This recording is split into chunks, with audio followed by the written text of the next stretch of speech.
Provérbios capítulo 6 nos traz várias recomendações. A primeira é sobre fiança.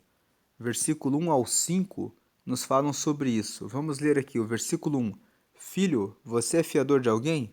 2. Deu a sua palavra e ficou preso na promessa que fez?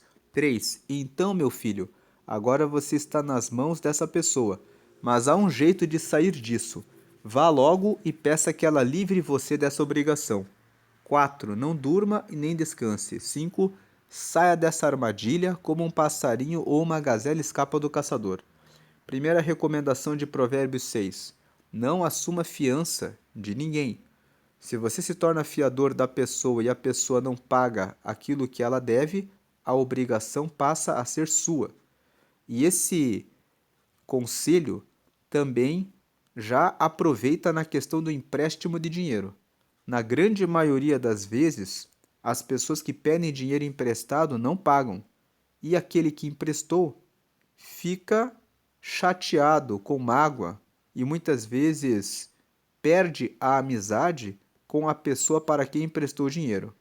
Tem um escritor inglês, William Shakespeare, que disse: emprestar dinheiro é perder primeiro o amigo e depois o dinheiro. Porque primeiro você vai cobrar ele vai ficar sem pagar, você vai ficar chateado, vai cortar a amizade e aí ele vai dizer: agora eu não vou pagar mais. Se a pessoa está pedindo dinheiro emprestado, é porque ela administrou mal. Na grande maioria das vezes, as pessoas administram mal o próprio dinheiro e depois elas acham que as pessoas à volta, os parentes, são como um caixa 2 que elas podem sacar o dinheiro do próximo. Fique atento, fique atenta em relação aos seus parentes, aos seus irmãos, às suas irmãs, que às vezes estouram o cartão de crédito, compram coisas em excesso, vivem uma vida com produtos caros enquanto você está aí, poupando e fazendo a sua parte.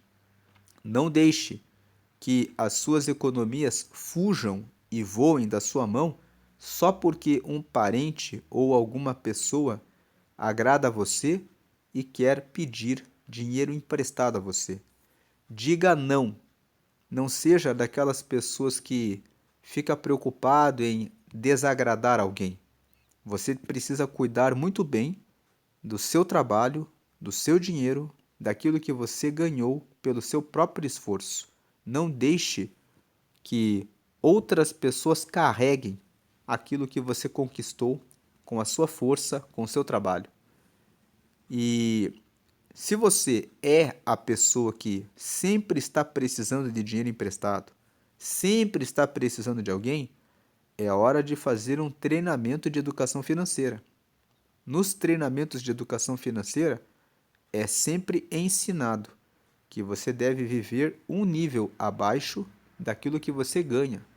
Então, se você não tem tantos ganhos assim, limite os seus gastos. Seja uma pessoa controlada e busque aprender coisas novas que façam que em breve ou num futuro próximo você consiga partir para uma carreira em que você receberá mais. Pense a longo prazo, pense no seu futuro, pense em como obter rendas extras para que você consiga ter recursos para bancar o padrão da vida que você deseja. Mas não seja uma pessoa que funciona como um peso para o seu parente, para o seu familiar. Versículo 6. Preguiçoso, aprenda uma lição com as formigas. 7. Elas não têm líder, nem chefe, nem governador. 8. Mas guardam comida no verão, preparando-se para o inverno. Versículo 9. Preguiçoso, até quando você vai ficar deitado? Quando vai se levantar? 10.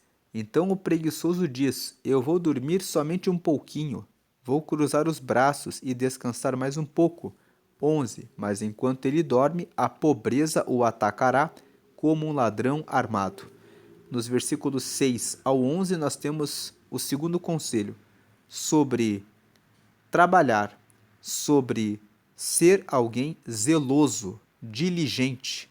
Diligente é aquele que presta atenção, muita atenção, com relação ao seu trabalho, com relação ao que está fazendo.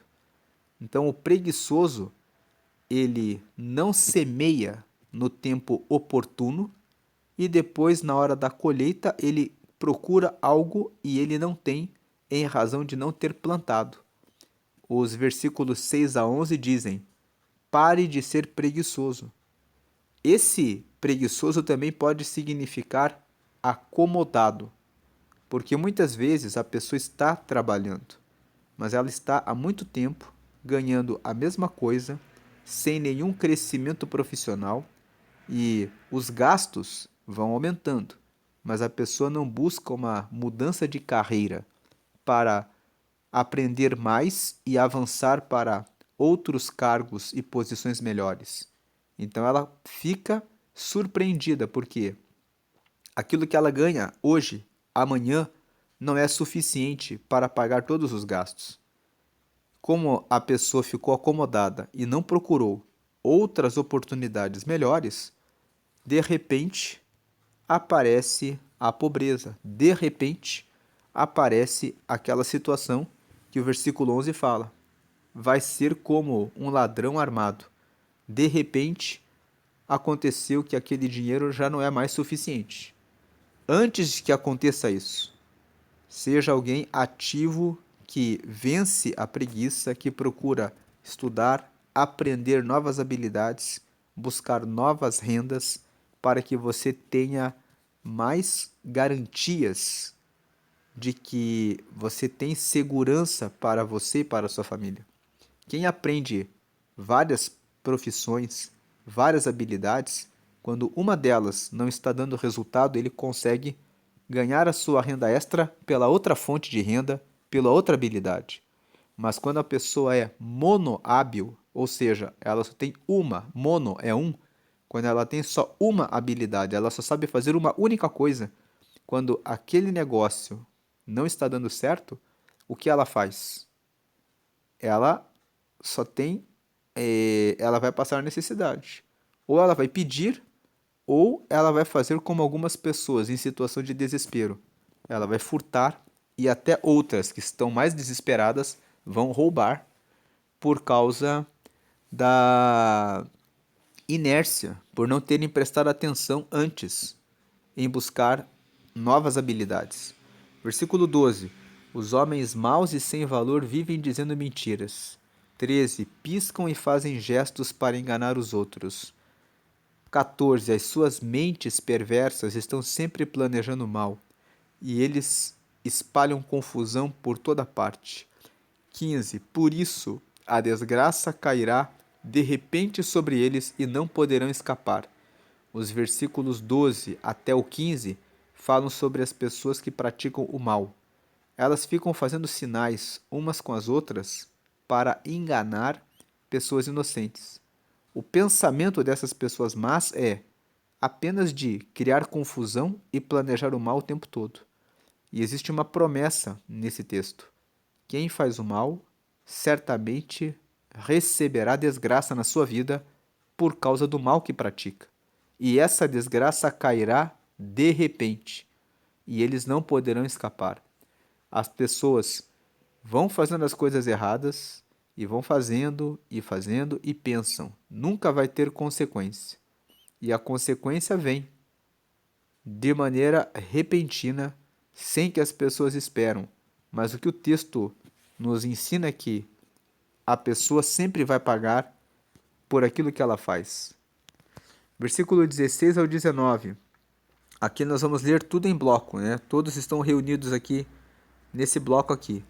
Existem 7 coisas que o Senhor Deus detesta e que não pode tolerar: o olhar orgulhoso, a língua mentirosa, mãos que matam gente inocente, a mente que faz planos perversos, pés que se apressam para fazer o mal, a testemunha falsa que diz mentiras e a pessoa que provoca brigas entre amigos.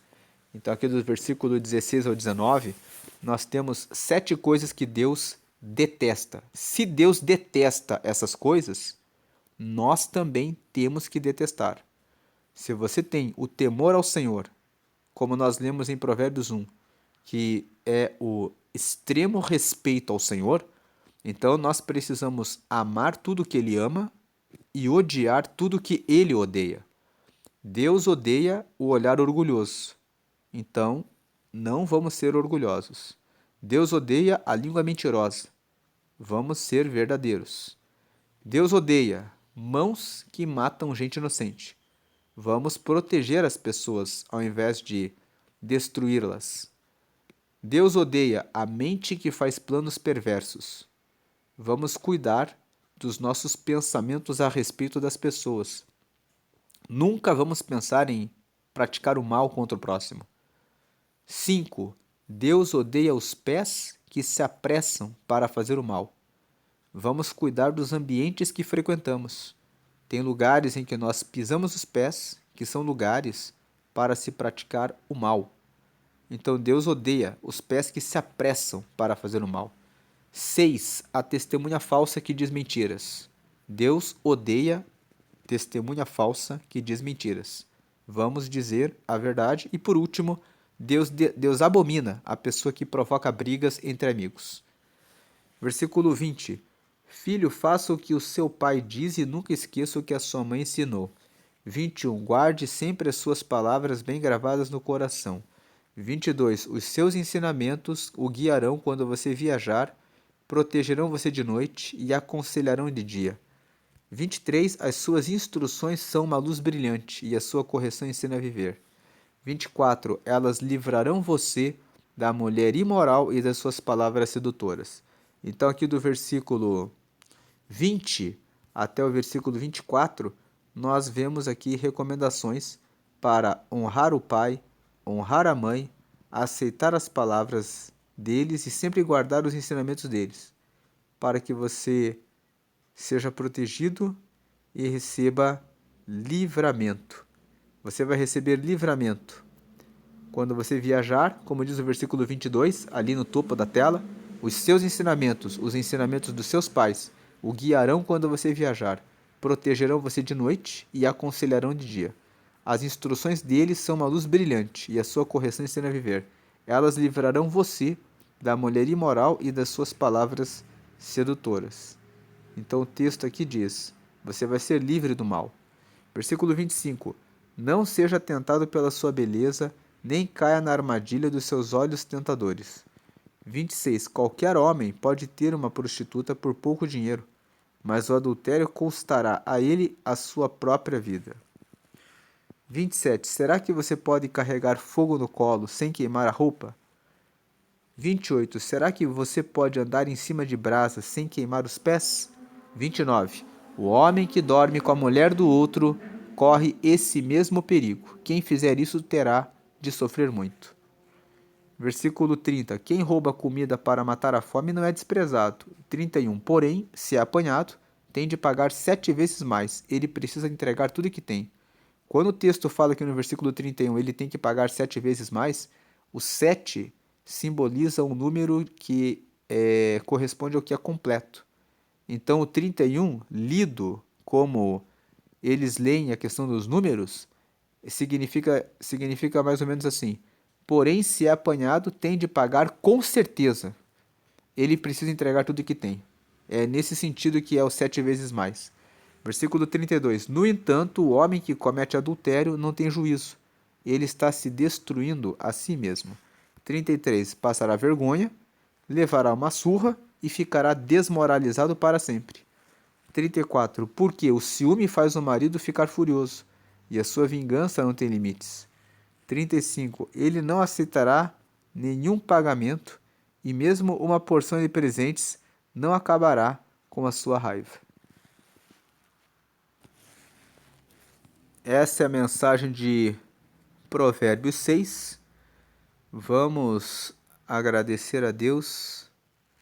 Senhor, em nome de Jesus, te agradecemos por essa palavra, nos ajuda a administrar o nosso dinheiro, os nossos recursos, para não ficarmos pedindo emprestado ou pedindo para outros serem nossos fiadores. Peço que o Senhor agora abençoe os teus filhos para que eles saibam dizer não com firmeza com relação a essas propostas.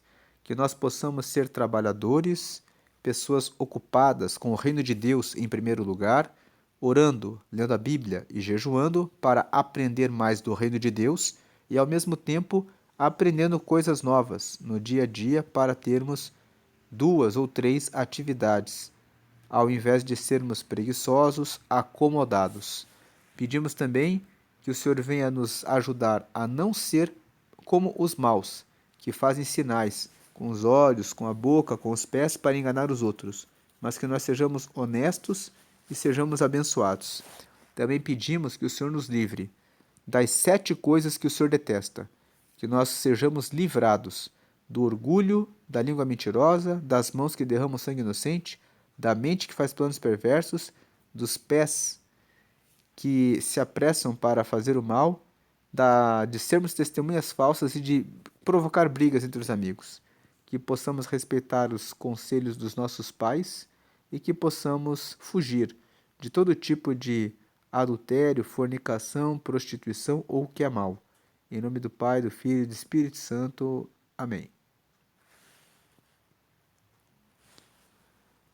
Um último convite para você que ainda não recebeu Jesus na sua vida. Talvez você ouviu essa mensagem e você ainda não recebeu Jesus. Você precisa receber Jesus para poder ter um relacionamento com Deus, porque Deus enviou Jesus para que morresse pelos nossos pecados. Se você vai diretamente a Deus com os seus pecados sem o perdão de Jesus, você não é aceito. Mas quando você vai até Deus Pai com o perdão que Jesus derramou quando ele morreu na cruz, você é aceito, porque o sangue de Jesus nos limpa de todo pecado. Então você precisa aceitar a Jesus para poder ter relacionamento com Deus. Se você quer aceitar a Jesus agora, faça essa oração comigo. Diga assim: Senhor Jesus, eu te aceito como meu Salvador e meu único Senhor. Escreve o meu nome no livro da vida que está no céu e me dá o teu Espírito Santo para te seguir eternamente. Com essa oração você aceitou Jesus. Agora você deve procurar uma comunidade de fé ou uma igreja próxima em que você se sinta bem, fazer amizades com pessoas cristãs e se preparar no discipulado para batizar-se nas águas. Quando você batiza nas águas, você sai das águas. Significa que você quer viver uma vida nova para Deus. E depois que você já foi batizado nas águas, você vai poder participar da ceia do Senhor, que é um momento de comunhão em que as pessoas partem um pão e também bebem um cálice com suco de uva. O pedaço do pão que você come representa o corpo de Jesus que foi partido por nós. E o suco de uva que você bebe no cálice simboliza o sangue que Jesus derramou na cruz e que serviu para perdoar os nossos pecados. Faça essa caminhada com Deus, ore, leia a Bíblia, procure saber a respeito das coisas de Deus e faça amizades novas com pessoas que seguem a Deus, para que você cresça no conhecimento da palavra de Deus e cresça na graça também, para que você possa estar com os santos no dia em que Jesus voltar. Deus abençoe a sua vida, hoje e sempre, grandemente. Amém.